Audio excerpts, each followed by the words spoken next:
Okay, so let's create our animation. So what we're going to do is, this will be done in the animation tab, which is at the top right there. You just click and go to animation. But what we want to do first of all is you just want to make sure that everything's set up the way that you want, because we're only going to be using the pressure setting to create the animation. So let's just go back to simulation.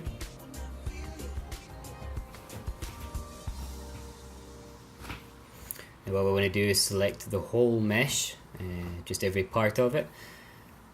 It's a good time to make sure everything's got the same particle distance.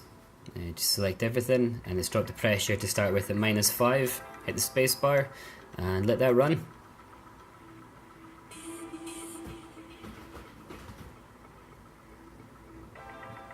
We're basically just putting a negative pressure in there, so it's going to suck it down as if it was deflated. You can then use your pull tool. I normally use it in that back part there that overlaps a bit. You can pull that into the center. You can do whatever you want at this point, pull it around, push it. You can change your pressures further. You can fold it, get it however you want. If you want to fold it into a box, this would be the point in time to kind of shape it to the size of the box you were trying to get it into. You could even bring an OBJ in of a box and simulate it into there if you needed to. But for here I'm just folding it over a wee bit. Once it gets kind of roughly in place, I normally put a final maximum negative pressure on it just to get everything like in a vacuum pack looked. Let's just go through and do that first of all. Basically what we're going to do is once we've got everything in place the way you want, just stop simulating, select the whole mesh, change your pressure back to +70, but don't simulate anything.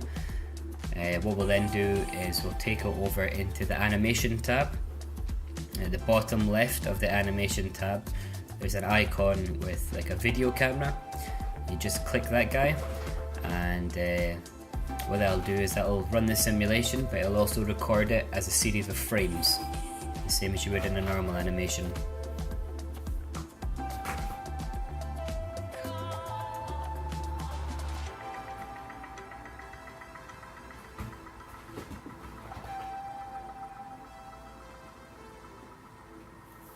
It's recorded now.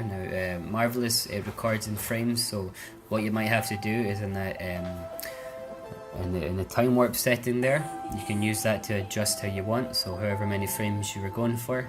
I think here I went for 98 frames. You can adjust it later on with the deformer inside a Modo. You can adjust the timing. It's best to get it right the first time. So here I went for 98. In the final one I did end up going for 48 frames. But for here, 98 is a good amount. So you just adjust the time warp settings to find what you want. Sorry, 96 frames, not 98.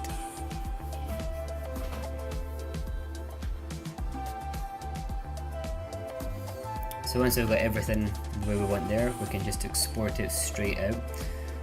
So you can just play with that time warp ratio to get to exactly where you need it to be. When we export this out, it'll give us an OBJ at the final stage of the animation, as well as the deformer we add in, which has all the detail of the animation in there.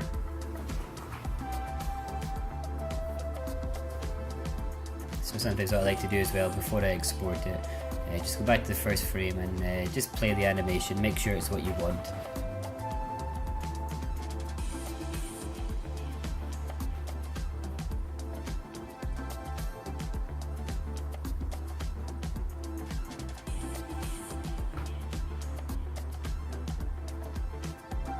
Good. So now we go to File and we're going to export it as an MDD cache standard. What we want to be first of all though is make sure there's no thickness. Just some meshes you want thickness, and this one we don't want any thickness. Go again, that MDD cache. There's a couple of options in there. Now you want to make sure to move all the thickness. You want it to be set to weld, a single mesh, and you want it to be set to millimeters. So save that, and then let's open up Modo.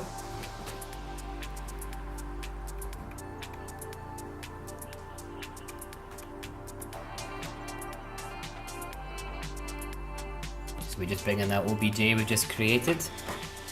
Once we've got that in, I normally like to remove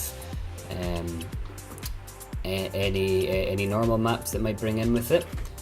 And then we want to subdivide the mesh, so you can hit tab to subdivide it normally, but if you find any kind of weird edges or mushy bits in the corners, if you hit shift tab, that gives you P subs, which will get rid of that problem and still give you subdivisions. So for this project I'm going to be using Octane Render. It's just much faster for the PC I have, but this will work with the standard Modo renderer as well. So I just go in, delete the material that comes in, and just add a basic bog standard Modo material just to get started. You get everything lined up, get the camera settings, resolution, everything the way that you want. At this stage to get started, I'll normally add in an environment. So to get the scene started, I used one of the smart IBL environments just because they come with a ground plane and it gives you really quick feedback just to get started. I'm not sure why, but the IBLs don't come in correctly into Octane. If you do this in the standard Modo render, you would have the ground as it should be, like a proper HDR with a backplate. But for Octane, I don't think the material converts correctly, but it gives you a nice effect of like the ground plane, just so you can start figuring out lighting and shading and everything.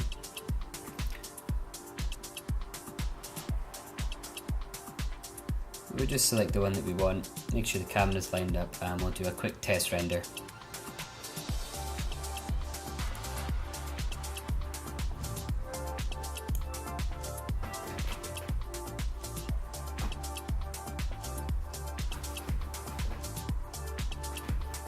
There we go, so that's not looking too bad to start with.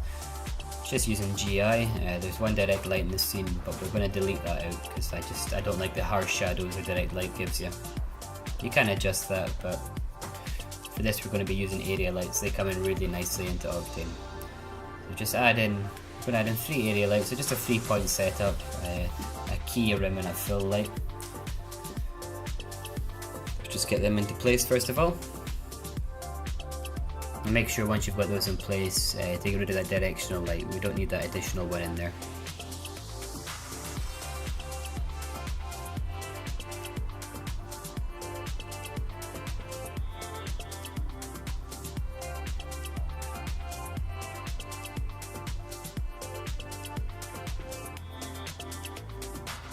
You see that arrow in the front with the one which is not attached to the axis constraint. I just give you an indication of exactly where the light's pointing. It can be useful just for making sure you've got things lined up so you can have your highlights hit where you want them.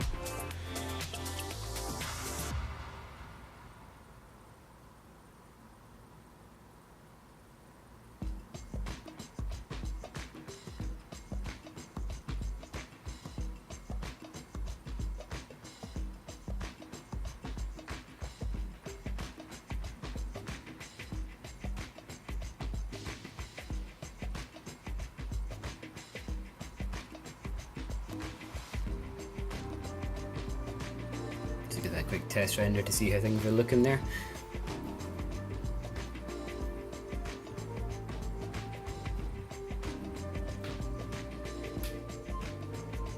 Yep, that's looking good. So what we're going to do now is go into those lights, select them, want them to be visible to camera. I just find that just gives a nicer effect. You can also at this point in time, with the renderer still running, we'll go in and individually adjust the brightness as required. To get our highlights and shadows the way we want. I'd also add some colour into them just by using the light colour option, and I change the settings normally. On the top right hand side you can change the colour type you're using, and I change it to the Kelvin. That just gives you an easy way to get a more accurate lighting colour. Just go through and adjust those 3 as you like until you find something you're happy with. It's entirely up to you how you have this looking. You could have a complete environment in, do whatever you want. This is just the way I'm setting it up myself.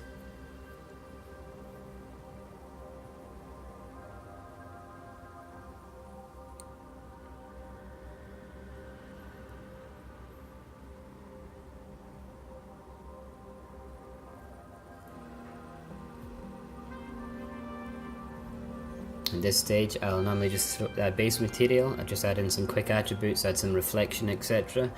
I normally do it this way just because it's a wee bit faster for render times. and this, I just use this to check out lighting and reflections. And once I've make sure the lighting and everything's the way I want, I'll add in a proper material, because that can often slow down render times. So I do it this way just to get like a really quick feedback.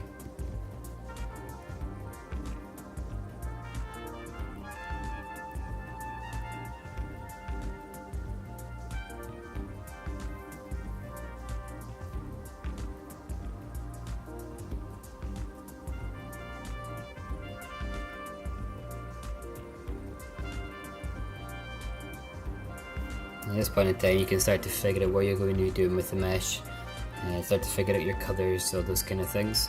In a minute I'll show you how you can add textures on as well.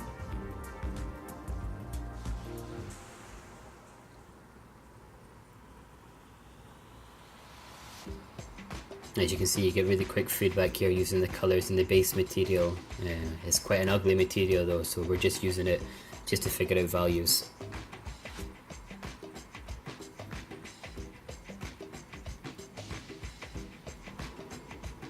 Yep, so that's the kind of thing I'm looking for. So what I'll do now is if you hit F6, you get your library browser, your presets, with your materials, plastic, and there should be a plastic glossy, the clear coat one. You can use a plastic glossy as well if you want a slightly less reflective one. Change that colour to the one you had. I think I went for like a horrendously pure red, real nasty 90s look. Give that a wee quick test render. I'm pretty sure as well I removed the bump. You can leave the bump on as you want, but for this I didn't notice a difference. It just slowed down renders. Nasty plastic inflatable chair, it's looking good. And the good thing is as well, we've got the UVs, so if you just drag and drop an image straight into the material you've created, because Marvelous gives us UVs straight out, we can just add things in straight on. So put your image, make sure the UV map's set correctly, and run a test render, and you'll find that those textures you apply are perfectly mapped on. You won't have any distortion or anything like that. It's a really quick way if you were making, say, a material chair, or if you wanted to add like a velvet section, you could do that.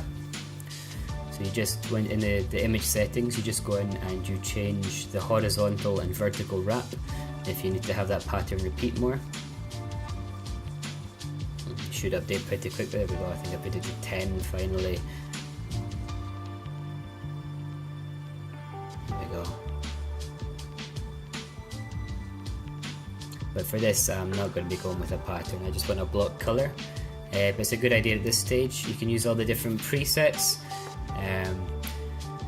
You can use a kind of gold, you can make it glass, you can make it transparent, anything you want. This is a good stage to quickly just throw in just the basic Modo library materials.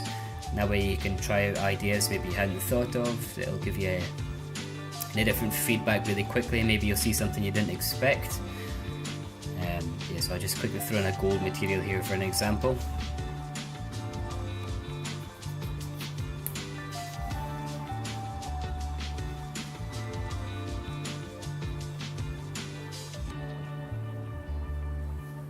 And for the final piece, I just went with that clear coat plastic material, just in the red.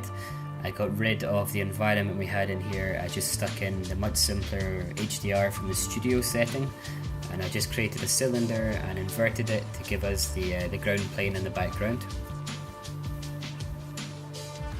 You can see there. What you do is you go to Setup tab, make sure your mesh is selected, go to Deformers on the left hand side, and you want to choose that option MDD file. Now you select the cache that we created, that's it there.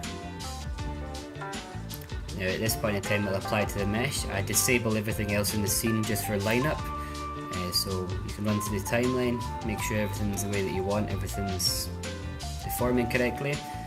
In the MDD settings, if you click the mesh in the top right hand side in the shader tree, there's a plus icon in the mesh. You can get the MDD deformer there. You can adjust the timing and everything. I'm pretty happy with this one. So get everything lined up. If you need to make any changes to position or scale, do it in item mode. That way the animation will stay the same, but you can adjust the mesh size and location. So we'll just bring that back in to having everything turned on, all the lights, all the background and everything. And what I normally do is do a couple of test renders, so one at the beginning, one in the middle, or maybe one near the end, just to make sure the animation's coming on the way you want. You're not getting any weird interactions, any odd shapes. If you catch them now, it's a lot easier than running an animation for hours and then coming back to it. So here you can see in the background there's that light shape, so I need to select the backlight and move that up very slightly, and just to get rid of that highlight. Make sure the ground plane covers entirely everything that you're looking for. And what I'll do as well is I'll make sure that the frames are set the way I want. So in this occasion, I went for 96 frames. For the final render, I did drop it into 48 frames. I just found 96 was fine, but it was just a wee bit too long for the kind of inflated pop that I was looking for. But that's entirely up to you, how long you want to have the animation. Maybe you want to have like a slow motion effect or something like that. It's just important to set the frames in Modo, because then once we open up the Octane Renderer afterwards, we use the Modo settings to drive the animation render. So if we just once we just open up the renderer again, then I'll show you how you can do that.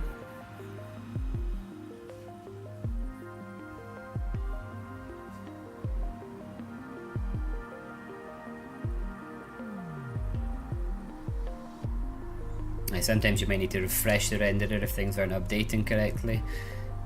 Just give that a quick refresh and it'll pop back into reading the geometry from fresh again, and it'll restart the render at the correct frame. So if you go into the settings, I'd kind of run one render at full resolution. I think I ended up it being 300 samples I went for, because that's all we needed. But we go into the settings, if you go over to animation, and then you just select where you want the files to be saved. So just have your output folder. You then also want to select your file type, and you can add in a suffix for what you want the files to be named. I just stick with the standard because it doesn't really matter for what I'm doing. So just select that off, give it the name you want, click that animation button, and go make yourself a cup of tea and come back when it's done, and you'll have that final animation. So that's the process. So from start to finish, marvelous pattern. Quick the model out. It's a good way to quickly figure things out. Make a nice pattern, bring it into Modo. As you can see, it's super easy with essentially 2 or 3 clicks. Bring the model, add the deformer, it's done. The rest is just making it look the way you want. You can animate it out, and that's you're good to go. So I hope you enjoyed this. Give it a little subscription if you're interested. If you get any comments or feedback or ideas for the future, leave a wee comment below. I'll try and reply to everything that I can, and I hope you learned something from this, and thanks for watching.